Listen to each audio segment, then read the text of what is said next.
Masuknya Golkar dan PAN tidak membuat PKB gentar memperjuangkan Caimin sebagai cawapres Prabowo Subianto. Penentuan cawapres sedianya akan menjadi ujian kekompakan koalisi pengusung Prabowo. Suhu kontestasi Pilpres 2024 mulai menghangat. Di luar dugaan, Partai Golkar dan Partai Amanat Nasional yang sebelumnya berada di koalisi Indonesia Bersatu akhirnya melabuhkan perahu koalisi ke Prabowo Subianto. Bersama-sama.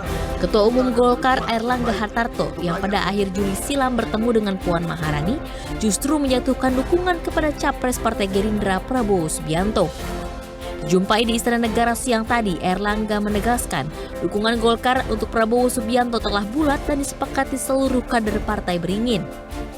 Golkar sudah melakukan konsolidasi internal, baik dengan daerah maupun dengan para senior, sehingga tentu ini arah yang memang diminta oleh seluruh jajaran partai. DPD 1 semuanya ke Prabowo? Ya, tentunya secara keseluruhan sudah mendukung keputusan yang diambil kemarin. Pak, dengan keputusan ini apakah yakin di Golkar sendiri akan meredam gejolak yang ada di tubuh Partai Golkar, Pak? Selama ini kan ada yang dukung. Sebelum ini sudah teredam. Oh, iya. Partai Golkar dan Partai Amanat Nasional tentu mendukung Prabowo bukan tanpa syarat. Kandidat cawapres pendamping Prabowo pun sedianya menjadi ujian bagi parpol di koalisi tersebut. Sebagai partai pertama yang berkoalisi dengan Gerindra, PKB optimis Caimin tetap menjadi cawapres pilihan pertama. Itu pertama, karena inisiator pembentukan koalisi ini kan PKB dan Gerindra. Jadi perlu saya sampaikan bahwa pertemuan tadi itu sifatnya apa yang disampaikan oleh Mas Dev betul. Jadi tadi PKB Gerindra menyaksikan deklarasi dukungan Golkar dan PAN disampaikan dan tadi diterima langsung oleh Koalisi Kebangkitan Indonesia Raya, yaitu Pak Prabowo dan Gus Muhaimin. Belum ada perbincangan yang sifatnya detail dan belum ada naskah yang disepakati bersama menyangkut soal model kerjasamanya seperti apa. Seluruh parpol pendukung Prabowo tentu memiliki kader terbaik yang akan didorong sebagai cawapres. Proses penentuan cawapres tersebutlah yang menjadi tahapan krusial ujian kesolidan koalisi. Lantas, siapa yang akan mendampingi Prabowo? Tim Liputan B-Universe. Lantas, siapakah yang akan menjadi cawapres Prabowo Subianto? Kita bahas bersama dengan Waketum Partai Golkar Ahmad Doli Kurnia dan juga Waketum PKB Gus Jazilul Fawait.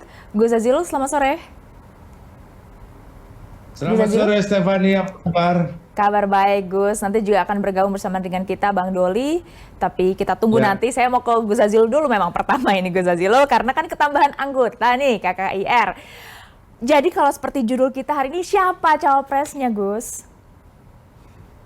Tentu kalau kita masih merujuk pada piagam kerjasama KKIR, itu urusan presiden dan calon wakil presiden itu ada di tangan Pak Prabowo dan Gus Muhaimin. Dan sampai hari ini belum ada perubahan terhadap fakta kerjasama yang sudah dibangun. Jadi bergabungnya partai-partai yang lain termasuk PAN dan Golkar, semoga ini bisa mempercepat pengumuman siapa presiden dan wakil presidennya. Dan bagi PKB semuanya sudah dilakukan proses yang cukup panjang bersama Gerindra. Sudah hampir setahun. Tidak mudah memang memutuskan siapa presiden dan siapa cawapresnya. Berdua saja dengan PKB membutuhkan waktu lebih dari setahun untuk memutuskan presiden dan calon wakil presidennya. Nah kemudian kalau bergabung 4 partai, saya masih berpikir itu juga belum tentu cepat untuk bisa memutuskan. Pasti akan ada dinamika musyawarah, pembicaraan, saling mengusulkan, kemungkinan akan begitu. Namun yang jelas PKB tetap akan memberikan mandat kepada Gus Muhaimin sesuai hasil muktamar untuk masuk di dalam kertas Pilpres 2024, apakah sebagai presiden ataupun wakil presiden. Jadi partai-partai yang bergabung ini baru tahap awal. Dalam pandangan saya ini baru tahap pertama, di mana Partai Gerindra dan Partai PKB menerima kawan baru sampai di situ. Oke. Jadi Ya Gus, ada yang menilai ada perubahan narasi soalnya Gus, karena sebelumnya kan disebut untuk penentuan cawapres terbesar penentuannya itu diberikan kepada Gus Muhaimin. Lalu sekarang sudah makin banyak kawan koalisi, narasinya jadi penentuannya nanti akan dilakukan satu tim. Apakah artinya jadi chance semua tokoh di KKIR yang kemudian didukung oleh masing-masing partai ini jadi sama gitu Gus? ya tentu PKB tetap akan berkukuh dengan konsep dan mandat yang sudah diemban oleh Gus Muhaimin. Saya yakin antara penumpang awal dan penumpang belakangan itu ada bedanya. Dan yang jelas terbukti koalisi yang digagas oleh Gerindra dan PKB itu diminati oleh partai-partai lain. Bahkan bergabungnya PAN dan Golkar ini mengakhiri koalisi Kebangkitan Indonesia Bersatu. Jadi sebenarnya kemarin itu hanya mengakhiri saja, sudah tidak ada lagi koalisi Indonesia Bersatu. Yang ada koalisi Kebangkitan Indonesia Raya, yang akan memutuskan siapa presiden dan siapa cawapresnya, gitu. Nah, soal narasi kalau di PKB tetap tidak akan berubah narasi itu sepanjang nanti setelah dilakukan musyawarah dan dialog. Oke. Saya kan sudah pernah menyampaikan bahwa 11-12 kalau nggak jelas ya kita lepas. Lepas yang saya maksud adalah mengembalikan, Gus Muhaimin harus mengembalikan mandatnya kepada partai. Karena Gus Muhaimin bekerja di dalam koalisi ini berdasarkan mandat, bukan keinginan sendiri untuk maju menjadi presiden ataupun maju menjadi wakil presiden. Saya ulangi, itu bukan keinginan Pak Muhaimin, tapi keinginan partai. Oke. Namun ketika bergabung dan ada pengamat menyampaikan juga bahwa bergabungnya 4 partai koalisi ini belum terlihat format dan konsepnya. Kalau KKIR kan sudah jelas, jadi ada 5 poin di situ, formatnya seperti ini, mekanismenya seperti ini. Nah, bergabungnya 4 partai ini saya yakin para ketua umum partai akan membangun format dalam rangka pengambilan keputusan, utamanya ketika harus memutuskan siapa presiden dan siapa calon wakil presidennya. Format seperti apa sebenarnya diharapkan oleh Golkar ketika mau bergabung ke KKIR? Bang Doli sudah bergabung bersama dengan kita. Bang Doli, jadi dalam memorandum kerjasama politik Golkar begitu merapat ke KKIR ini apa isinya? Apakah ada syarat yaitu harga mati cawapresnya harus dari Golkar, entah itu ketum Golkar, Erlangga Hartarto, atau kader lainnya misalnya RK, atau gimana Bang Doli? Ya, kita kemarin mengambil keputusan untuk kemudian membangun kerjasama ya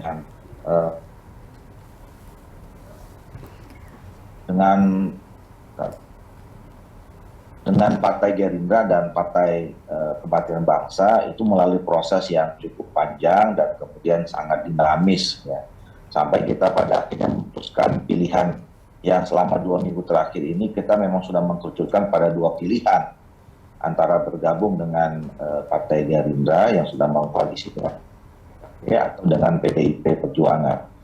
Nah, kemarin itu adalah penandatanganan kerjasama politik bersama-sama dengan 4 partai politik, ada Golkar, Gerindra, PKB dan PAN. Nah, tentu bergabungnya kita bersama dengan 4 partai politik itu adalah pertama tentu adanya kesamaan visi ya. Kita melihat bahwa memang kita punya narasi yang sama, kita punya konsepsi yang sama untuk membangun Indonesia setidaknya 5 tahun ke depan. Yang kedua adalah kita melihat bahwa ya menilai ya, memang ada chemistry yang cukup lekat ya antara Golkar dengan Pak Prabowo. Kenapa Prabowo? Kita dari Partai Golkar. Jadi selama ini kita bisa mengetahui lah tentang sejarah perjalanan, kemudian visinya, pandangannya, dan seterusnya. Yang berikutnya adalah kita punya pengalaman di tahun 2014 memang pernah membangun koalisi bersama juga mendukung Pak Prabowo. Nah, hal-hal yang lain saya kira memang itu akan dibicarakan kemudian, ya. Dan perlu saya tegaskan sebetulnya ini nggak ada urusannya dengan soal KIB dan non KIB gitu ya. Nah, saya ingin tanya soal itu Bang Doli, karena Bang Doli kan mengatakan sekarang KIB tinggal memilih di antara dua. Dalam konteks KIB ya, Golkar sudah memutuskan ke Prabowo, PAN juga ke Prabowo, sedangkan P3 ke Ganjar. Nanti kami bicarakan. Ini maksudnya maknanya gimana? Apakah berarti masih ada kemungkinan entah itu PAN dan Golkar yang kemudian balik kanan ke PDIP atau P3 yang kemudian diajak ke KKIR atau gimana Bang Doli maksudnya? Ya, dalam beberapa kali kesempatan saya mengatakan bahwa KIB itu kan punya mekanisme sendiri yang berbeda dengan mekanisme internal masing-masing partai politik. Ya. Nah, masing-masing partai politik itu punya kedaulatan dan pilihannya sendiri. Nah, sekarang kan sudah kelihatan ya di antara tiga partai itu, Golkar dan PAN itu bergabung dengan koalisi yang mendukung Pak Prabowo sebagai presiden. Dan kemudian P3 juga sudah sebelumnya mendukung Pak Ganjar. Nah, kita belum pernah membicarakan soal presiden resmi, calon presiden resmi dari KIB. Nah, nanti kemudian mungkin harus ada pembicaraan. Nah, mana tahu kan kemudian teman-teman P3 itu punya, wah ini kayaknya udah temannya berdua udah gabung ke sana ya. Ya kita ikut aja, bisa jadi begitu. Nah, atau sebaliknya mungkin juga begitu, berarti Bang Doli? Kenapa? Kalau sebaliknya juga mungkin juga berarti? Oh, kalau Golkar enggak. Kenapa tuh nggak mungkin? Golkar kalau sekali sudah memutuskan sudah seperti itu. Terus iya, kita konsisten saja. Karena kan proses pengambilan keputusan ini udah jauh-jauh sebelumnya berproses. Kita kan melalui proses yang cukup matang, nggak tiba-tiba ya. Jadi udah panjang diskusi dengan teman-teman Gerindra sama PKB. Saya sama Pak Jizul udah 11 bulan yang lalu diskusi tentang soal bangun koalisi ini. Jadi ya wajar lah kalau udah 11 bulan, 12 bulan, yang mana yang paling dekat, mana yang paling lama berkomunikasi, itunya akhirnya kemudian kita mengambil pilihan. Di samping juga, selama 2 minggu terakhir ini, ketua kami ini kan berupaya menyerap aspirasi dari internal, elemen internal. Ya. Kami bertemu di Bali kira-kira 10 hari yang lalu, mendengarkan aspirasi seluruh ketua DPD yang 38. Kemudian ketua kami juga mendiskusikan dengan para ketua-ketua dewan yang ada Pak Abu Rizal Bakri, ada Pak Akbar, ada Pak Adi Maksono, ada Pak Yusuf Kala gitu ya. Dan kemudian terakhir ketemu dengan pimpinan-pimpinan ormas yang berada di lingkungan Partai Golkar. Nah, memang secara mayoritas aspirasi yang disampaikan sama dengan apa yang diambil oleh keputusan DPD Partai Golkar yang diputuskan oleh Pak Erlangga. Kita harus membangun kerjasama dengan Gerindra PKB dan dukung Pak Prabowo. Nah, jadi ini sebetulnya aspirasi yang juga sama ya. Di DPP Partai Golkar atau dalam hal ini Ketua Umum berdasarkan aspirasi yang sama dengan akar rumput di Partai Golkar. Oke. Golkar katanya akan tetap konsisten, Gus. Kalau PKB seperti apa? Karena kalau kita ingat kan di awal Agustus, Gus Jazilul, ini kan Gus Muhaimin sempat mengatakan ya, kalau tidak ada kepastian di Gerindra, ya ikut PDIP saja. Ini maksudnya kepastian seperti apa, Gus? Karena kan sekarang udah ketambahan 2 parpol lagi di KKIR. Ya tentu kan dinamika paling ujung dari koalisi-koalisi itu adalah penentuan presiden dan wakil presiden. Nah, maksudnya Pak Muhaimin tentu ketika mandat yang diberikan oleh Gus Muhaimin atau yang diberikan PKB kepada Gus Muhaimin untuk kemudian menjadi presiden atau wakil presiden kemudian mentok, tentu akan ada proses pengembalian lagi ke partai dan partai akan kemudian memilihkan lagi kemana arah yang tepat, kira-kira begitu. Namun hari ini ketika Golkar, PAN, PKB, Gerindra berkumpul, ini koalisi yang menurut saya tidak ada tandingnya. Ini koalisi yang akan sangat kuat dan meyakinkan untuk menang. Namun kita harus melalui tahapan-tahapan itu. Jadi tahapan mekanisme musyawarah untuk menentukan siapa pasangan dan dari koalisi ini.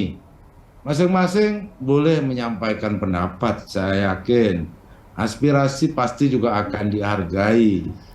Plus minus pasti ada. Justru disinilah yang kemudian menurut saya membutuhkan energi yang fokus untuk bisa memastikan siapa pasangan presiden. Berarti Gus, ini kepastian cawapres ya? Kalau tidak ada kepastian cawapres berarti menyeberang atau gimana Gus?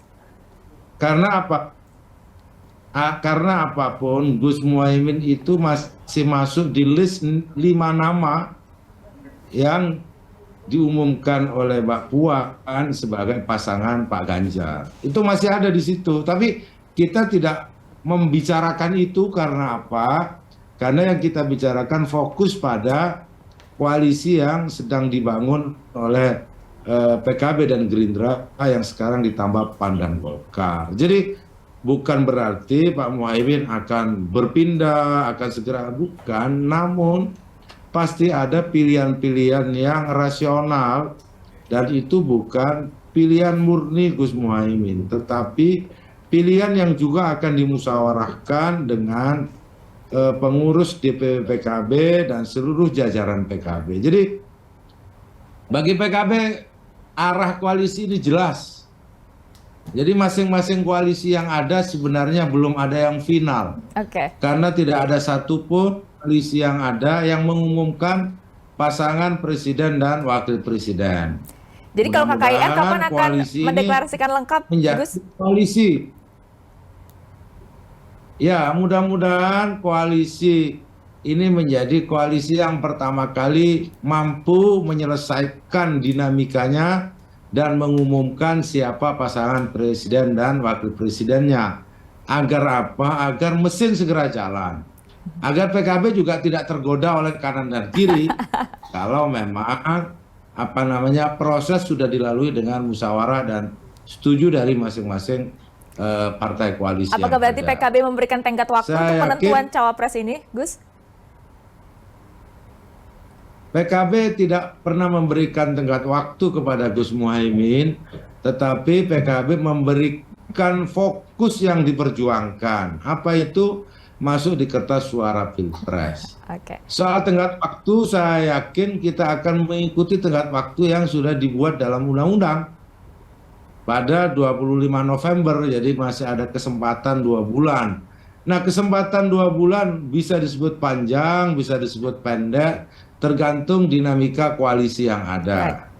Nah, koalisi ini adalah koalisi paling jumbo di antara koalisi-koalisi yang ada. Baik. Jadi membutuhkan waktu, saya yakin, untuk merumuskan dan memutuskannya. Kalau secara matematis memang 46 kursi di parlemen. Ini Bang Doli, kalau PKB tadi mengatakan tidak akan ada tenggat waktu, Golkar sendiri memberikankah tenggat waktu untuk penentuan capres, cawapres, deklarasi satu paket ini dalam waktu dekat? Saya mau menjelaskan juga, sebetulnya ini sudah menuju kepada ide yang pernah didiskusikan antara Golkar dengan PKB. Waktu itu kita ingin membicarakan tentang bangunan koalisi besar. Dan bahkan kita berupaya supaya Golkar dan PKB menjadi inti dari koalisi besar. Dan ini sudah mulai ada jalan menuju ke sana. Ya. Sekarang sudah 4 partai politik, dan ini partai politik yang berada di parlemen cukup signifikan. Kalau nanti ditambah dengan misalnya kan ada sisa 6 partai politik yang lain yang belum sekarang menentukan pilihan politiknya, ya ini memang wujud dari koalisi besar yang sesungguhnya.